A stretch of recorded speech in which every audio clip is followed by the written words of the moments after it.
Hello and welcome back to Let's Play Tyranny with me, Bring It On. Let's talk to the farmers and see who's behind the poisoning of the crops. Sorry, Kyros. Seeing you approaching, he straightens up to seem a little taller. Wasn't expecting to see a Fatebinder down here. Name's Kyros, or Kyros, protector of the farm. He announces it like a title. You may have heard of me. I assure you, we've not.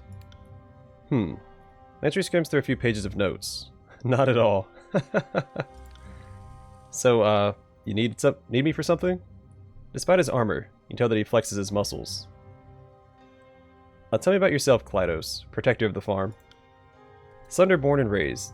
Didn't have much growing up, and the sea life wasn't for me, so I took up the blade. Been a warrior ever since. Ran with the House of Broken Regents before we ended up here. What is the House of Broken Regents? Surprised you haven't heard of us. We're the best bloody mercenary company out of the free cities. Don't let those motherless Freeblade marauders tell you different. We're the only crew to have bested those stalwart bastards. Not that they'd ever admit it. A sour expression briefly mars his features. It's a matter of Sunder pride. The city fought a bloody war for independence, and the terms of the treaty gave Sunder its independence from Stalwart in return for the public declaration that Stalwart did not lose. So much as neither side won. That's why I and other children of Sunder smirk a little at the name Unbroken. How do you protect the farm? It ain't obvious? I'm a fighter. A bloody good one too. It's almost a shame to have me up here on the farm, so far from the Howling Bane. Want me to ask Tycho to reassign you? His eyes widen. That would be kind of you, but that would leave the farm underguarded. If it gets too bad down there, sure. But the beastmen seem to have it handled. Claw for claw. He swallows. Yep. Leave Bane to rip rending fangs and claws of Mantiborn and West Reavers. The human of Broken House tribe wallow in own fear spore. Tycho has me looking after the mushrooms.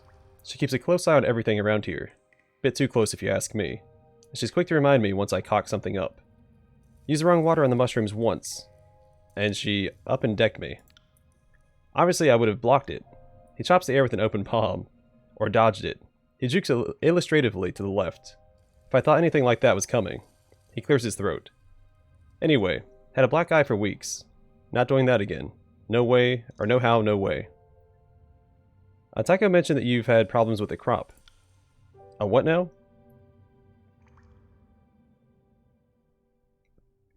You've unfettered access to the water in the crop. Ample opportunity to perform the crime. And have harmed the crop in the past. I'm feeling pretty convinced you're guilty. When you put it that way, I suppose I do look a likely suspect. He scowls. Bollocks. I should have thought of that first. Look, Fatebinder. He lowers his usually booming voice.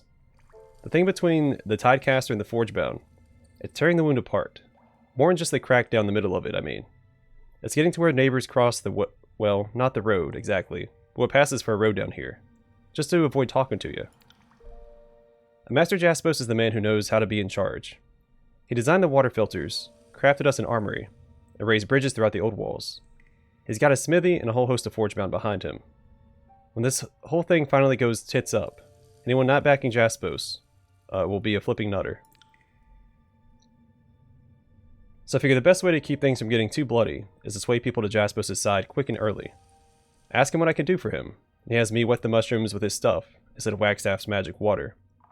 Way he sees it, if everyone thinks Wagstaff cocked up the one thing he's good for, then bam, Jaspos wins by default. Tycho said the different waters are different shades. It should have given you away. Now you see, that's where Master Jaspos' brilliance shines. He gave me something to mix into the water to make it look different. Don't see how knowing that'll do you much good though, seeing as there's none left. And without that, there's no proving anything.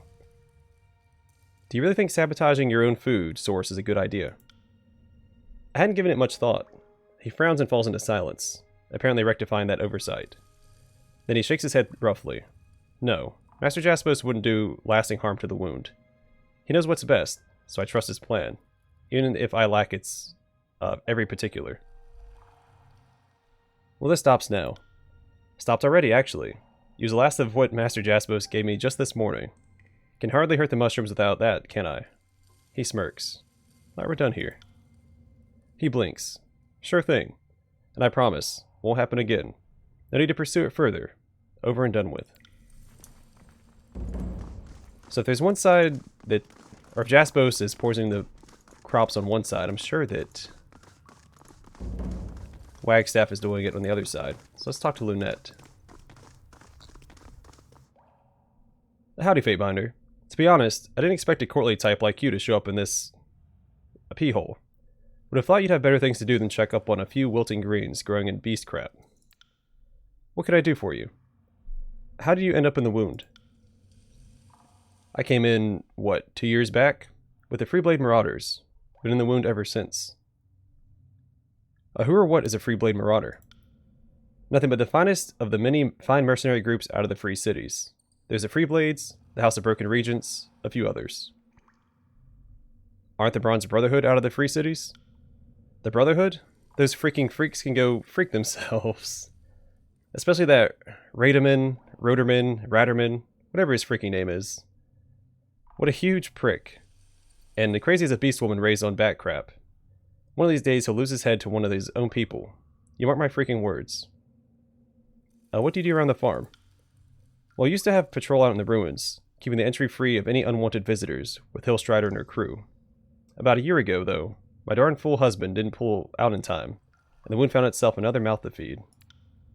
Of course, the worthless bastard went and got himself torn to pieces fighting Bane, so I'm up here tending crops and letting my sword arm go to waste, so the kid doesn't grow up an orphan. She sighs. Don't get me wrong, he's a good kid, for a babe. I'm just darn glad he's out of me. Tycho's got me on vegetable duty, which suits me just fine.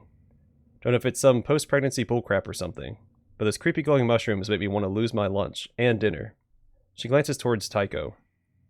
She's been hovering more than usual as of late, like she thinks I'm slacking off. Tycho mentioned that you've had problems with the crop. Smart odds that it's that jerk Klydos' fault. That pile of pork chops can't tell his head from a hole in the ground. If anyone's messing up the water, it's probably him.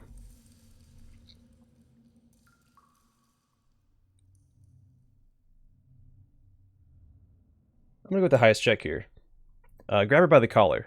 You better start telling me the truth, or your child's growing up an orphan. She gags as you roughly handle her. Crap. Alright. Calm your butt down, Fatebinder. No need to get physical. She rubs her neck. I'll tell you what you want to know. The trespassing Southern Sellsword lying. I am entirely shocked. She lowers her voice. Look, the survival of the wound's my top priority. The wound and my son.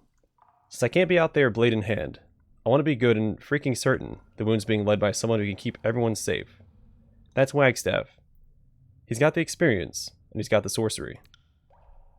I told him as much, and he asked for my help bringing everyone else around. He thought if the crop started to fail, people would blame it on that northern crap stain Jaspos, and turn to Wagstaff to fix things. How did you keep Tycho from discovering the water was a different color? Wagstaff's no idiot. He gave me something that makes the ensorcelled water look like that filthy forge-bound water. Doubt knowing that'll help you, though. No one will believe Wagstaff sabotaging the crop without proof. Fatebinder or no. You do realize that sabotaging the food supply doesn't just hurt you in the wound, but your kid too, right? Why do that? Because it's the only way, she hisses. People have to realize that Wagstaff is the better leader. If we rely on Jaspos, every freaking person here will die. My son is just fine, thanks. Do you really freaking think I'd do this if I thought it'd hurt him? People go to Wagstaff for help any day now, and everything at the farm will go right back to normal. Well, I can't let you keep doing this.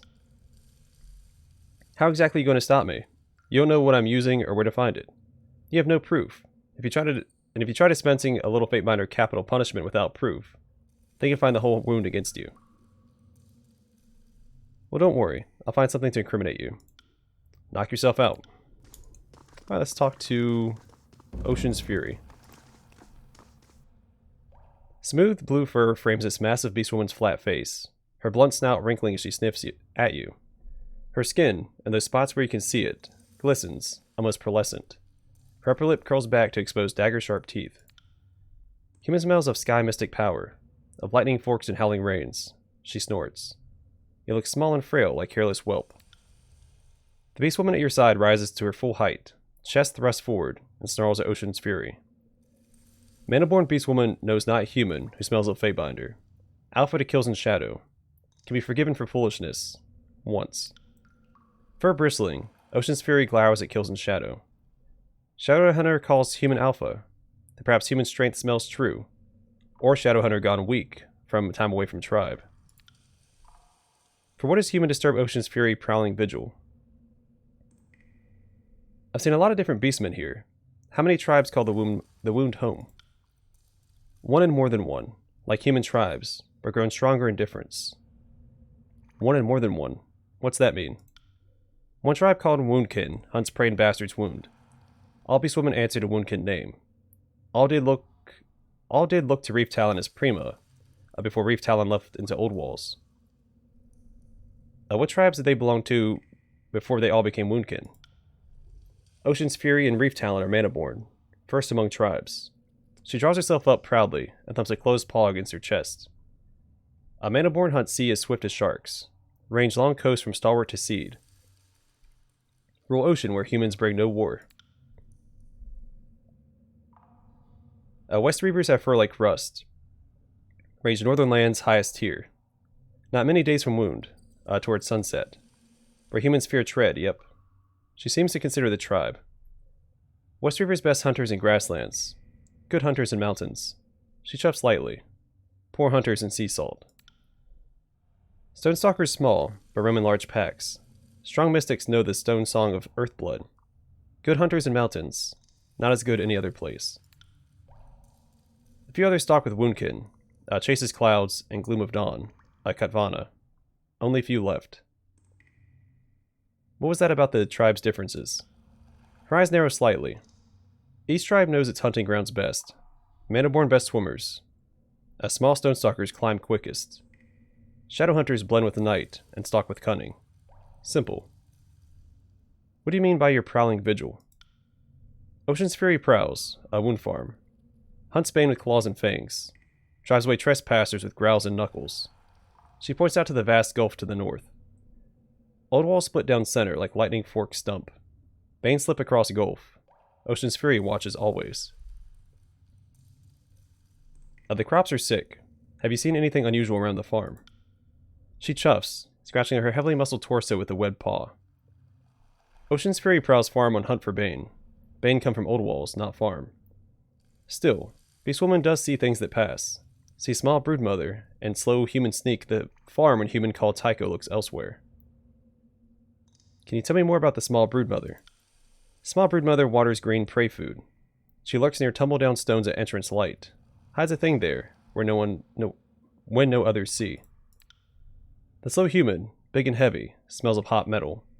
Hides a thing under rocks in dark corner, near squishy glow fungus he whelps. Humans think no one watches. Ocean's Fury sees without watching. Beastwoman hunts Bane, though, not humans. What does Beastwoman care what humans do with stones? I'll be going now. She snorts and nods. Sorry, I can't. Alright, so we know that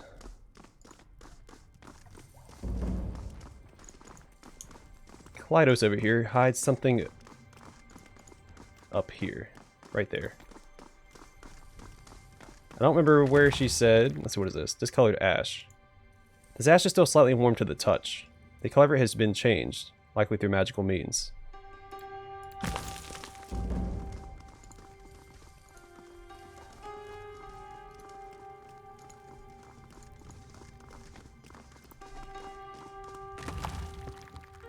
The Dehydrated Moss. This moss has had all the water magically removed from it. It quickly crumbles into a powdery substance when touched.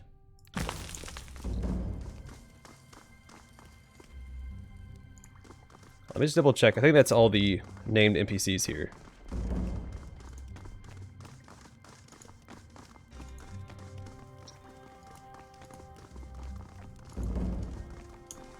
Let's return to Tycho, take care of this. Welcome back, Fatebinder. You look like you've got questions in need of answers. I have information for you regarding the water problem.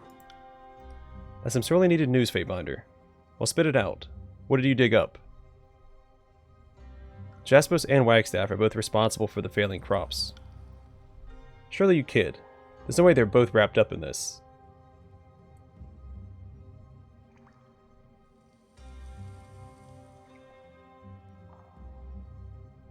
Yet Kyros was using this discolored ash, obtained from Jaspos, to change the color of the water for the mushrooms. Kyros, after all his mistakes, you think I'd have kept a closer eye on the musclehead. Jaspos, though, dealing with him will take a tenderer touch. Can't just punish him like I can most anyone else. For now he'll have to wait. Kyros, though, I'll deal with that boy with a... Why is it? That boy will with a swiftness. Deal with that boy with a swiftness. Yeah, whatever. But you're saying Wagstaff also had his hands in this. Lunette was using Dehydrated Moss, obtained from Wagstaff, to change the color of the water for the tears crops. Lunette, think our little boy would have more meaning to her than whatever Wagstaff offered to do his dirty work. No matter, she won't see this farm again. The Tidecaster will be a tougher nut to crack. I have to think long and hard on what to do about him. She frowns as she surveys the farm. It'll be a task convincing the others that Jaspos and Wagstaff aren't the leaders we've reckoned them to be. For now, it's enough that the farm's no longer a pawn in whatever they're playing at. She smiles at you. In clearing this up, you've helped the farm and saved a lot of folk from starvation. Sterile salad. Or salé. Thanks, Fatebinder. You've helped the wound more than I suspect you know. I'd like to give you this as thanks. A trophy for my rough and tumble years. A cleanest helm on the battlefield. Cleanest helm on the battlefield, huh?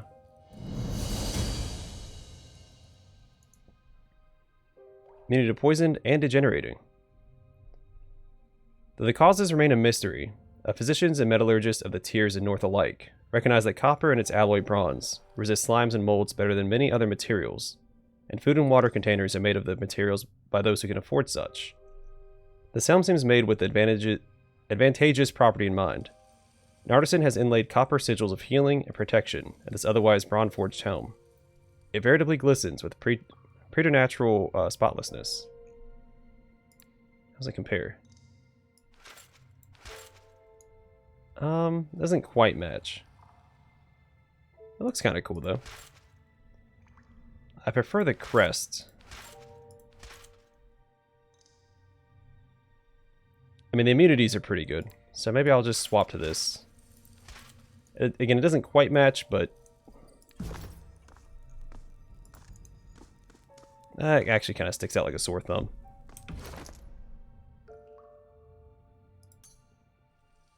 I don't really want to hide it either. Yeah, we'll just rock it. Screw it. I got it. Alright, so we still have to find that Chronicle. I'm gonna start back at the entrance and work our way through. And see if I can't find it.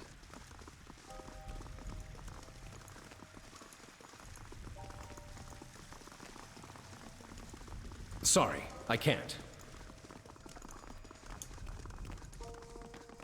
It says Lantry has to be the one to spot it, I think. So, actually, it might be just worthwhile having Lantry run around instead.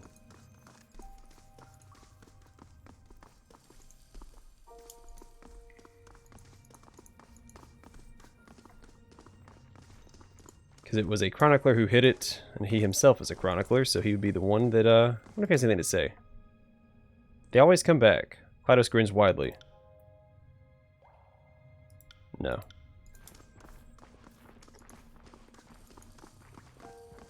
Oh, it's right here. I can see the scroll glistening. Chronicle of the Sages. This chronicle was hidden here by Sage Lexim. Ah, the old concealed text in a pile of pig crap trick. Classic. As Lantry approaches the corner of the pen, a pile of hay and animal droppings vanishes, replaced by a stash of scrolls. Now here's a subject close to my heart. Histories of the School of Ink and Quill. Who doesn't love a little auto-chronicle? Roll calls, minutes, graduation announcements, publication dates, and letters. Oh my. I doubt Sages Korn and Ostrich had any idea their correspondences would be immortalized for the records. Not the most exciting bit of history, but I can see why Mel and Lexime would want the words of colleagues close at hand. Lantry thumbs through the tome, chuckling with a nostalgic smile at each turn of the page. I take it this brings back memories. Indeed, some of these notes even have my name on them. Ah yes, here's my series on bird anatomy. I did that back in 388. Where have the years gone? I know it's also worthless in hindsight, but it is a record of our school, whatever that's worth. I can obsess about these later, We've other things to do, right? Lantry closes the text and looks at me with a smile.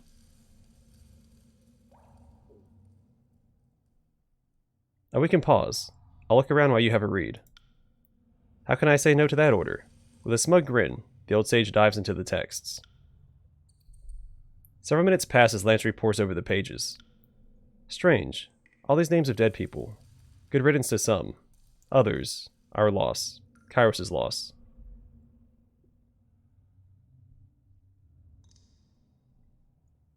I'll pick up one of the volumes and peruse. In this regard, Lantry was correct. Countless sheets of parchment, all of its social correspondences and academic texts of plodding, boring detail. You look for writing out of place. You spot a page linked with a conspicuously glossy sheen, suggesting ink far fresher than the original writing. A minuscule crease along the binding hints at where this page was inserted, likely via magical means, to blend almost seamlessly. The text describes a debate between sages, discussing the riddle of rings, and one sage, with the familiar name of Lantry, is arguing that the riddle of rings posits that Kyros has already conquered the Tears. For if the sages speak the language of Kyros, Lantry reasoned, and use the currency of Kyros, the military conquest is an extraneous formality. So the riddle of rings. Having spent a year with the Forgebound as governor of Lethian's Crossing, you've been subjected to countless hours of banter from the artisan magi, and know the riddle as a sort of proverb the elder Forgebound teach their apprentices. Which melts first is the riddle of the rings. Novices often assume the common copper ring melts in a hot flame, the bronze ring in a hotter flame, and the lucrative iron ring melts in the hottest flame of all. But a trained Forgebound knows otherwise. The riddle is generally mentioned when young apprentices ask too many questions about why others outside the guild seem, to the Forgebound at least, utterly incapable of appraising and respecting good craftsmanship. Conquest. Odd. I learned the riddle of rings differently. Bronze first, iron last. Oh, so you know the original. No disrespect to the Forgebound. It's a great teaching tool. I just borrowed the term for rhetorical effect that day. It was 425, and Sage Cavil was giving a lecture series, having recently returned from his expedition to observe the Forgebound and their ways. At one point, he discussed their teaching methods, so the riddle of rings came up as part of his lecture. At the time, I joked that the real riddle of rings isn't "aren't we already conquered?" and I launched into a not entirely sober diatribe about Kyros' inevitable invasion and dominion. According to this, I gave a stirring speech met with applause. Hardly. I was hit in the head with an old scroll case and told to sit down. Shut up, and let the scholars talk.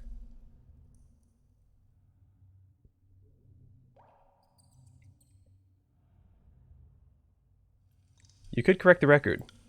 I could, and I will. I'll make a note to return to this. Until I know why this was edited as such, I just assume not tamper further. I think my nostalgia has been overtaxed for the time being. Let's get moving. I need to think on this a bit. Lantry closes the tome, stashing the old book in one of his satchels.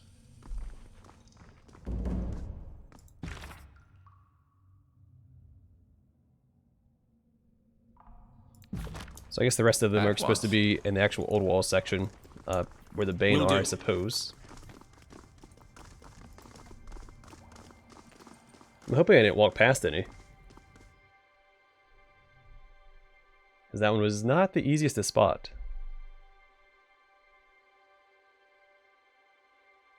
I'll return to Mel and see if he has anything else to say on the subject.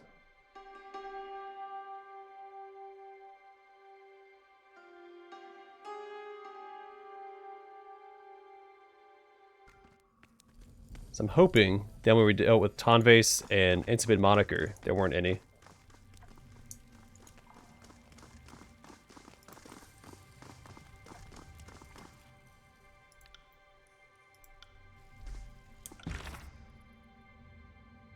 It might be worth going back and checking out those locations.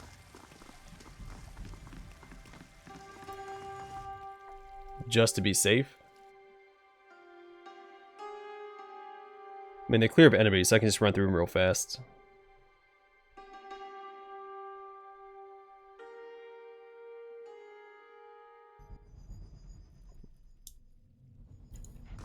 I guess there could always be...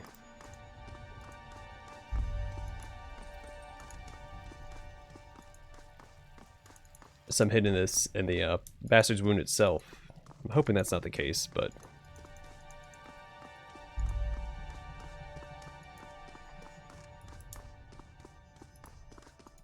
oh, I wanted to check that wall behind the portal. Gotta teleport back down there and check.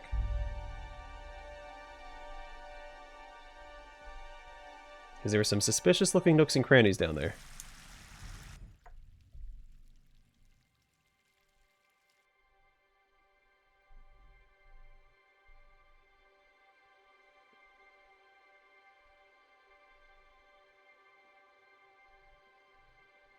Oh yeah, and I got a new item from I might already looked at that.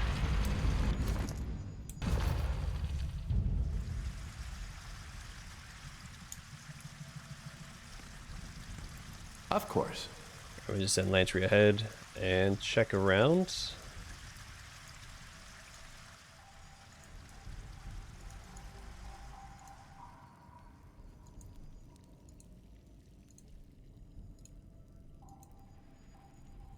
It's a really cool looking shrine or urn shelf. I don't know what this is called, but I like these little obelisks. Maybe make it for a cool lamp. Like a bedroom or something. No, sorry. Alright, we'll check back here, and I doubt there's anything in here then.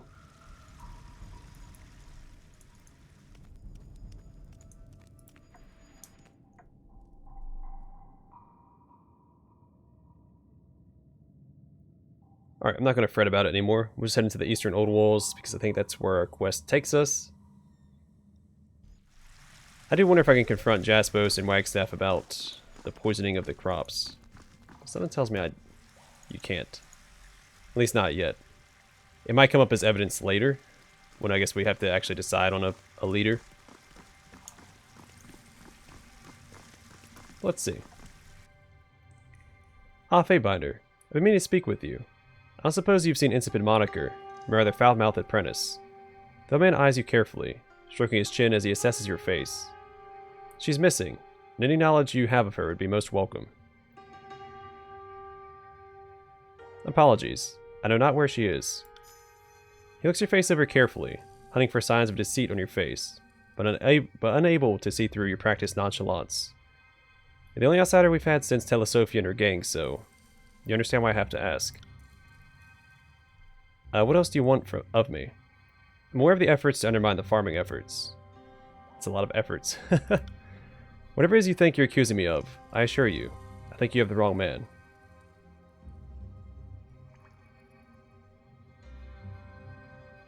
I think Jaspos is more at fault in this matter than you. Wouldn't you agree? I concur. This matter of whatever you're talking about is, I assure you, Jaspos is doing alone. I'm glad we're in agreement. Try and tear the wound apart, pitting Jaspos and Wagstaff further against each other. And they're already very, very much against each other. Alright, to the Eastern Old Walls. Place the Bastard's Wound keystone in the indentation to activate the Old Walls teleporter.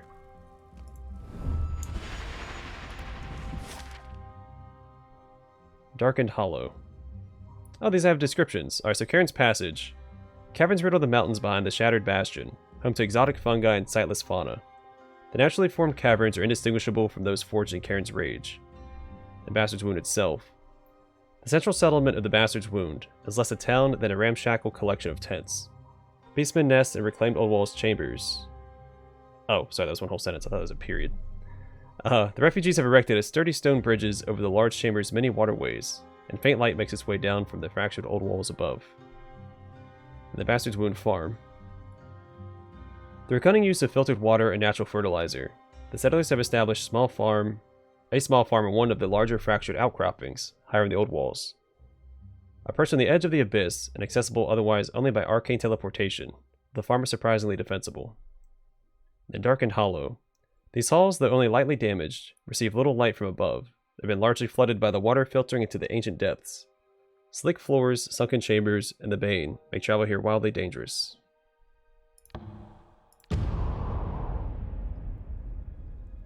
And it only takes 30 minutes to get there. Even though we're teleporting, which I guess doesn't really make a lot of sense. Could be very slow teleporting.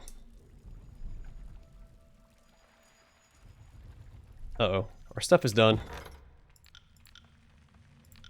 Only at the library, though.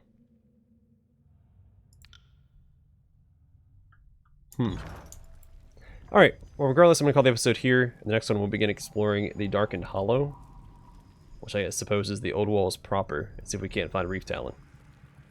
Anyway, thanks for watching. I'll see you guys in the next one.